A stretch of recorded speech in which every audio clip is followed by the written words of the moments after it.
Hello, അസ്സലാമു അലൈക്കും. ഉസ്താദെ, ഒരു സംശയം.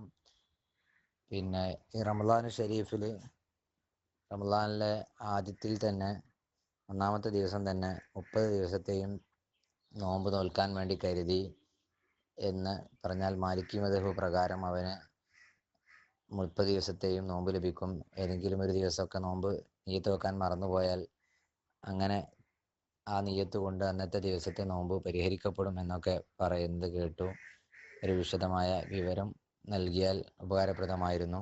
അങ്ങനെയാണെങ്കിൽ നമ്മൾ മറന്നു പോകുന്ന ദിവസത്തിൽ ആ നോമ്പ് അന്ന് നമ്മൾ മാലിക്കി മദ്ഹബിലേക്ക് എന്താണ് അന്ന് ചെയ്യേണ്ടത്, ആ മദ്ഹബ് പ്രകാരം നോമ്പ് മുറിയുന്ന കാര്യങ്ങളും നമ്മുടെ ഷാഫി മദ്ഹബ് പ്രകാരം നോമ്പ് മുറിയുന്ന കാര്യങ്ങളും ഒക്കെ വ്യത്യസ്തമുണ്ടോ? ഒരു ചെറിയൊരു വിശദീകരണം നൽകിയാൽ നന്നായിരുന്നു. അസ്സലാമു അലൈക്കും. അസ്സലാമു അലൈക്കും വറഹ്മത്തുള്ളാഹി വബറകാതുഹു. മാലിക്കി മദ്ഹബ് പ്രകാരം റമദാനിന്റെ ഒന്നാമത്തെ രാത്രി നിയ്യത്ത് വെക്കുന്നതിനെ കുറിച്ചാണ് മാന്യ സഹോദരന്റെ ചോദ്യം. ഷാഫിഈ മദ്ഹബിൽ ഓരോ രാത്രിയും വേറെ വേറെ തന്നെ നിയ്യത്ത് വെക്കൽ നിർബന്ധമാണ്.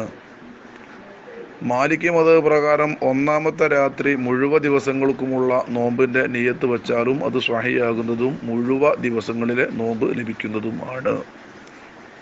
ഇങ്ങനെ ആദ്യ രാത്രി നിയ്യത്ത് വെക്കൽ ഷാഫിഈ മദ്ഹബിൽ സുന്നത്താണ്.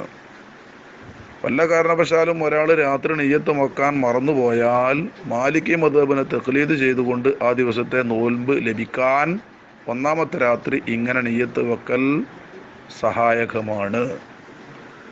പക്ഷേ മാലിക്കി മദ്ഹബ് പ്രകാരം നോമ്പ് മുറിയുന്ന കാര്യങ്ങൾ ശ്രദ്ധിക്കണം. ഷാഫി മദ്ഹബിലുള്ള കാര്യങ്ങളെക്കാളും കണ്ണിൽ സുറുമയിടുക, കണ്ണിൽ മരുന്നിറ്റിക്കുക, മറന്ന് ഭക്ഷണം കഴിക്കുക, മറന്ന് വെള്ളം കുടിക്കുക പോലുള്ള കാര്യങ്ങളൊക്കെ മാലിക്കി മദ്ഹബിൽ നോമ്പ് മുറിയുന്ന കാര്യങ്ങളാണ്. അവയൊക്കെ പ്രത്യേകം ശ്രദ്ധിക്കണം എന്ന് മാത്രം. ഇനി ഹനഫി മദ്ഹബ് പ്രകാരം സുന്നത്ത് നോൻപിൻ്റെ വിധിയെപ്പോലെ ഫർളായ നോമ്പുകൾക്ക് ഉച്ചൻ്റെ മുമ്പ് നിയ്യത്ത് വെച്ചാൽ മതിയെന്നാണ്. അത് പിടിക്കലാകും ഒന്നുകൂടെ നമുക്ക് സൗകര്യം.